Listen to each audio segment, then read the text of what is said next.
10 sir वाला रावण नहीं है, 10 सिलों वाला बुद्ध है। 10 सिल जो बुद्ध ने हमें दिए हैं, ये उन 10 सिलों को जलाते हैं। इनका रावण से कोई दुश्मनी नहीं है, इनको राम से कोई प्यार नहीं है, क्योंकि ये कभी थे ही नहीं। और ये काल्पनिक लोगों को इसलिए पूज रहे हैं ताकि असली इतिहास भारत के लोगों को ना पता चले। मंत्री खुद को बुद्धिस्ट कहते हैं, योगी खुद अपने आप को बौद्ध मॉन्क कहता है।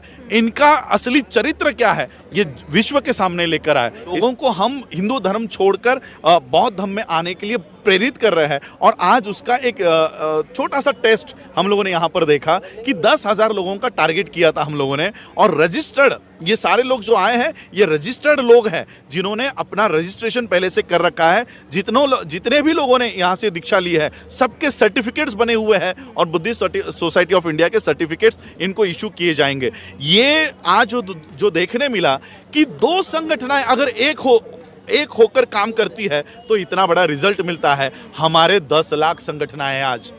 सोचो 2 संगठन एक आए, जय भीम मिशन और बुद्धिस्ट सोसाइटी ऑफ इंडिया, ये दोनों एक हो गए तो ये इतना बड़ा परिवर्तन देखने मिला। सोचो जिस दिन 10 लाख संगठन और उनके नेतागण, उनके पदाधिकारी, उनके अध्यक्ष अगर एक मंच पे आए तो हमें 5 करोड़ नहीं 10 करोड़ का आंकड़ा हम इस देश में बौद्ध धर्म की दीक्षा का हासिल कर पाएंगे। क्या कारण लगता है आपको कि इतनी बड़ी तादाद में लोग हिंदू धर्म को छोड़कर अब बौद्ध धर्म की ओर वापसी कर रहे हैं?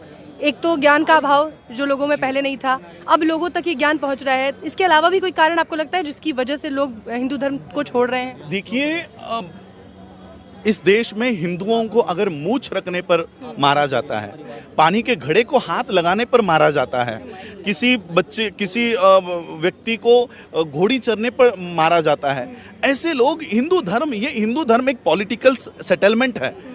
खुद नरेंद्र मोदी का स्पीच है, इंटरव्यू है, अगर आप लोग रिकॉर्ड निकाल के देख लो, वो खुद कहते हैं कि हिंदू नाम का कोई धर्म है ही नहीं। तो श्रीलंका के एक मॉन्क, एक बुद्धिस्ट मेरे पास आए, एक बौद्ध भिक्खु मेरे पास आए और मुझे कहते हैं this time India is very lucky, you got a Buddhist prime minister.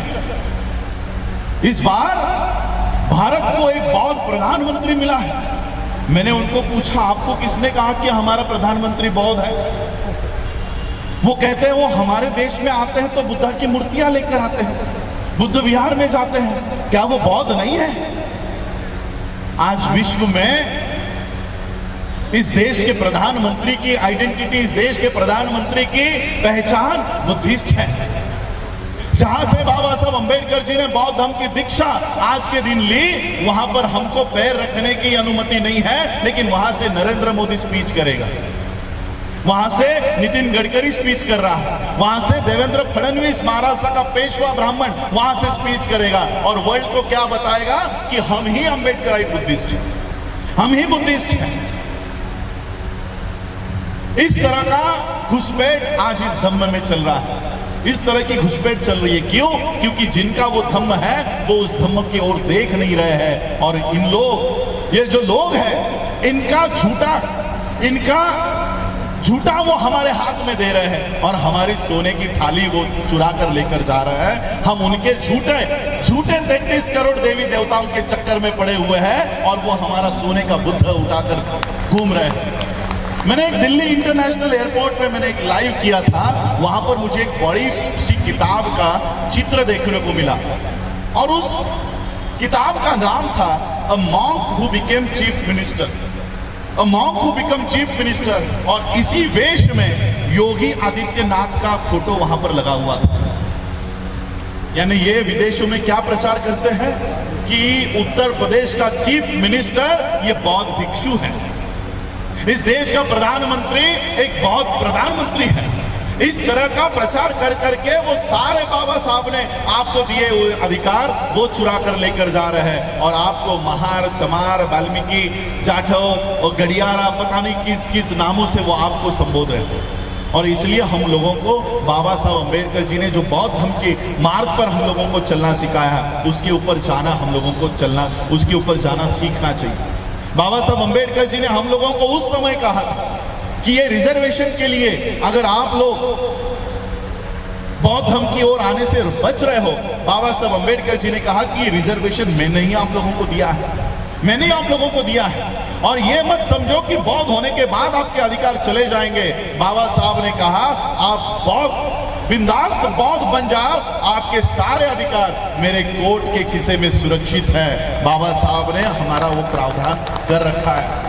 हम लोगों को ये सरकार, ये व्यवस्था ये डरा कर धमका कर रखी है कि अगर आपने हिंदू धर्म का त्याग किया तो आपके अधिकार चले जाएंगे, आप लोगों के अधिकार चले जाएंगे। और इसलिए हम लोगों को ये डरा धमका कर हिंदू धर्म में आप लोगों को फंसा कर रख रहे हैं। इसलिए हम लोगों को खुले तौर से बौद्ध धर्म की दीक्षा आज के दिन देखिए, आज हम लोग सब इकट्ठा हुए हैं, अशोका विजयादशमी को मना रहे हैं। हम लोगों को बाबा साहब अम्बेडकर जी, हम सभी लोग बाबा साहब अम्बेडकर जी के अनुयायी हैं। जो काम हमारे महापुरुषों ने किया उसका अनुकरण हमें करना चाहिए।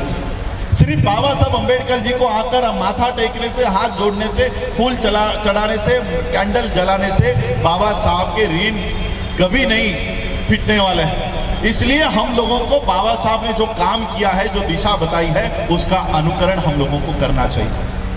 तो आप सभी लोगों का स्वागत है। आज आप लोग बौद्ध धर्म की दीक्षा यहाँ पर लीजिए और अपने आप को ऑफिशियली बुद्धिस्ट डिक्लेयर कीजिए। आपका कोई रिजर्वेशन नहीं जाएगा। और रिजर्वेशन के बारे में मैं बताना चाहता हूँ, निर्मला सीतारमण का नाम आपने सुना है, इस देश की फाइनेंस मिनिस्टर है। उसने 1.5 साल पहले अनाउंस कर दिया है कि देश के सारे पब्लिक सेक्टर हम बेचने वाले हैं, 2 साल में बेचने वाले हैं। एयर इंडिया बेच दी, कई सारे बैंक बेच दिए हैं, कई सारे बैंक खत्म हो गए हैं। अब कई सारे जितने भी पब्लिक सेक्टर है, रेलवे बेच रहे हैं। जहां पर हमारी नौकरियां हैं वहां की सारी व्यवस्था ये बेच रहे हैं। संसद में ये सवाल उठा कि आप सब पब्लिक सेक्टर बेचने वाले हो तो रिजर्वेशन प्राइवेट सेक्टर में मिलेगा या नहीं। संसद ने क्लियर किया कि प्राइवेट सेक्टर में रिजर्वेशन नहीं मिलेगा, यानी पब्लिक सेक्टर खत्म, प्राइवेट सेक्टर में रिजर्वेशन नहीं। अब जिस रिजर्वेशन के लिए आप जातियों को छोड़ने को तैयार नहीं थे, अब वो नौकरियां ही नहीं बची। अब आपके पास कोई दूसरा मार्ग नहीं है। जातिगत आरक्षण लेने के बजाय बौद्ध धर्म के माध्यम से अल्पसंख्यकों के लिए जो आरक्षण है वहां पर आप लोग आइए और गर्व से अपने आप को बुद्धिस्ट कहकर वो अधिकार आपके प्राप्त कीजिए। इतना बड़ा अधिकार बाबा साहब हमको देकर गए, उस मार्ग पर हम लोगों को चलना चाहिए। और इसलिए बाबा साहब ने हमें 128 देशों से जोड़ रखा है। एक दिन इस देश में ऐसा आएगा कि राजस्थान हो, हरियाणा हो, उत्तर प्रदेश हो, दिल्ली हो, हमारे किसी भी मनीषा के ऊपर, हमारे किसी भी बच्चे के ऊपर अगर अन्याय हो, अत्याचार हो तो इस देश का प्रधानमंत्री नहीं, इस किसी स्टेट का मुख्यमंत्री नहीं, किसी स्टेट का किसी डिस्ट्रिक्ट का कलेक्टर नहीं, इस देश, इस विश्व के सारे बौद्ध देश हमारे लिए आवाज उठाएंगे। ऐसी नौबत इस देश में हम लोग लाकर हम वो चित्र यहाँ पर खड़ा करेंगे। आप सभी लोगों का आज इस धम्म दीक्षा के समारोह में आप सभी लोगों का स्वागत है। बाबा साहब ने उस दीक्षा समारोह में, दीक्षा होने के बाद बाबा साहब ने एक बात कही थी। बाबा साहब ने कहा, आज बाबा साहब ने मराठी में कहा था कि आज माझी नरकातून सुटका झाली, यानी आज मैं नरक से बाहर आया, ऐसे मुझे लग रहा है। बाबा साहब ने जब बौद्ध धर्म की दीक्षा ली तो बाबा साहब ने ये उद्गार निकाले कि आज मैं नरक को छोड़कर बाहर आ रहा हूँ। हिंदू धर्म या ब्राह्मण धर्म ये नरक के समान है।